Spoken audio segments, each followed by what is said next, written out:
वैसे तो कपास पे है, लेकिन अपना जिस तरह ब्याह में तो सारे गीत गाया करें, तो अभी जो आपके आने वाली फसलें हैं, जो आपका सर्दी का जो टाइम शुरू होएगा, इसमें रबी फसलें, इंग्लिश में रबी बोल देते हैं, तो इसमें आपका जो फसलों के बारे में है, सरसों गेहूं चना ही मुख्य होती है, उसकी तो चर्चा लगभग हो चुकी होगी। और डॉक्टर साहब का तो फिर दोबारा से भी यहाँ वार्तालाप चलेगा, टेक्निकल सेशन चलेगा। तो मैं जो है ना बीच में इसलिए टाइम मांगा डॉक्टर साहब से कि मेरे को फिर एक मीटिंग है, उसमें जाना है, और कुछ यहाँ जैसे डीएपी इफको में आने वाली है, और इधर मंडी में भी कल से आई हुई है, तो कोई असुविधा ना हो तो एक वहाँ भी राउंड मार के आना है। डॉक्टर साहब कह रहे थे भी जैसे मध्य प्रदेश में 17-1800 ऑर्गेनिक कार्बन है, तो दैट मीन्स मतलब उसका ये है कि वो नॉर्मल रेंज है। अगर 0.41% से भी कम है तो धरती कमजोर है, और 0.41 से 0.75% के बीच में नॉर्मल रेंज है, इतनी ऑर्गेनिक कार्बन हमारी धरती में होनी चाहिए। अगर उससे कम है तो इसका मतलब ये हमारी धरती कमजोर है।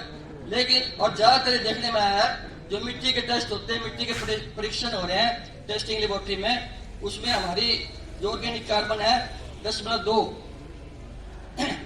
के करीब, 0.1 के करीब आ रही है, जो कि बहुत कम है। तो इसलिए किसान भाइयों से मेरा अनुरोध है कि ऑर्गेनिक खाद्यों की तरफ ध्यान दे। बायो फर्टिलाइजर जैसे मैंने बताया, एजोटोबैक्टर, फास्फोरस सोल्बिलाइजिंग बैक्टीरिया से इससे बीज का उपचार करें। और जो ऑर्गेनिक खाद जैसे गोबरी गली सड़ी खाद, मुर्गी के दड़बे की खाद या प्रेसमट, इस टाइप की खाद धरती में डालें, धरती को मजबूत बनाने के लिए, ताकतवर बनाने के लिए। ठीक है जी। और इसके बाद गेहूं में जैसे थोड़ा सा एक बीज का उपचार, और जैसे मैं बताता हूँ, जैसे फंगस फफूंद की बीमारियां आ जाती हैं गेहूं के अंदर, जैसे पीला रतुआ, भूरा रतुआ, या दूसरी बीमारी आ जाती हैं लूस मट या खुली कंगियारी वगैरह। अगर फंगस फफूंद के प्रकोप से फसल को बचाना है तो फंजीसाइड से बीज का उपचार अगर किसान कर दे शुरू में, 2 ग्राम वीटावैक्स या बेविस्टिन या 1 ग्राम टाइबोफोनाजोल या रेक्सिन से अगर बीज का उपचार कर दिया, तो ये जितने भी फंगस फफूंद है या जितनी भी बीमारी है वो आम ही को शुरू में अगर आपने उपचार कर दिया, तो फंजीसाइड से आप इसका गेहूं का उपचार, बीज का उपचार कर दे तो बहुत अच्छी बात। तो अगर जानकारी है तो आप उस स्कीम के अंदर मिलने वाली चीजों का फायदा उठा सकते हैं। तो इसलिए मैं आपको हमारे डिपार्टमेंट से मिलने वाली स्कीमों की जानकारी दूं। सबसे पहले जैसे कि अभी रबी सीजन स्टार्ट हो चुका है। रबी सीजन का मतलब है कि हमारे यहाँ पे सरसों की, गेहूं की, इनकी बिजाई। सरसों गेहूं का अभी आप थोड़े दिन पहले हमने सरसों का बीज डिस्ट्रीब्यूट किया था, आप लोग भी उनके अंदर होंगे। सरसों का बीज लेने के लिए हमारे जो डिपार्टमेंट ने जो स्कीम चालू की हुई है उसका नाम है आइसोकोम। आइसोकोम स्कीम है जो हमें मिनी किट्स प्रोवाइड करते हैं।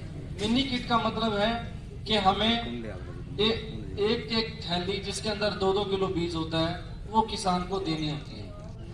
किसान उस हिसाब से अपना इस चीज का, आज के टाइम जो मिलने वाली सब्सिडी है, जो मैनुअल जो हम आपको, आप हमारे पास आ रहे हैं और हम आपको दे रहे हैं, उसके अंदर सिर्फ और सिर्फ ये अपना सरसों की मिनी किट है या फिर मूंग की, ये 2 चीज है। बाकी सब कुछ मैक्सिमम 99% चीजें ऑनलाइन हो चुकी हैं।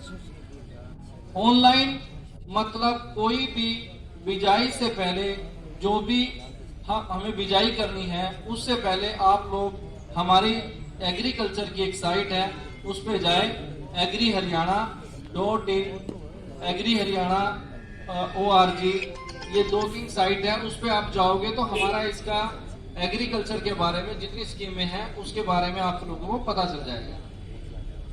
तो आइसोकोम के अंदर जो हमारी तिलहनी फसलें हैं, जो तेल वाली फसलें हैं, वो मिलती हैं।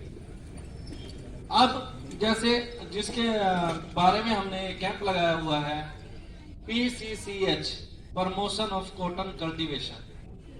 इस स्कीम के अंदर एक तो FFS लगता है, जिसका मतलब है फार्म फील्ड स्कूल, एक FT लगता है फार्मर ट्रेनिंग, एक किसान दिवस लगता है, एक किसान मेला लगता है जैसा आज लगा हुआ है, और इसमें डेमोस्ट्रेशन भी मिलते हैं।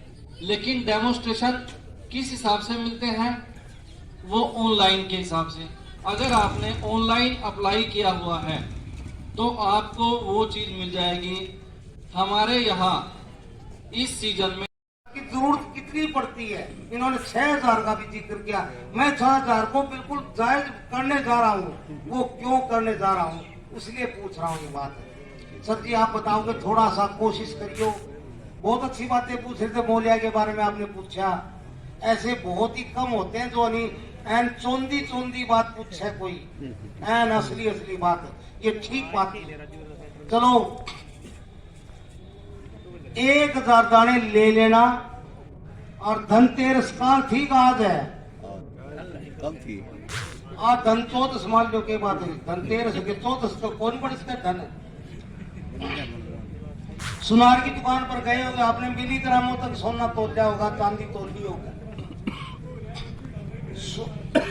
1000 दाना का अगर ये 50 ग्राम वजन आ जाए, 1000 दानों का वजन, अच्छी मोटी पक्योड़ी और गेहूं हो तो 50 ग्राम वजन आता है। नहीं वरना कचिया हो, लंबी हो, पतली हो, टुकड़ा दाना हो तो 40 ग्राम ज्यादा कोई वजन हो उसके अंदर।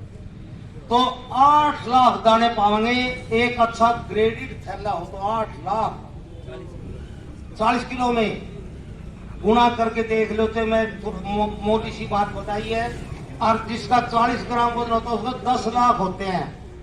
आप खाद कितनी डालते हो, आपको स्टेज से बता दिया गया था। आपको मेले ठेलों में, आपके घरों में पत्रिकाएं आती हैं, रेडियो टीवी अखबार सारों में लिखा आता है। आप बताओ कितनी खाद डालते हो, बताइयो खाद कितनी डालते हो। चलो कौन नहीं। इन्होंने 6000 किलो या 60 क्विंटल या 6 टन खाद का बोला था कि गली सड़ी खाद वो डाले किले में। आप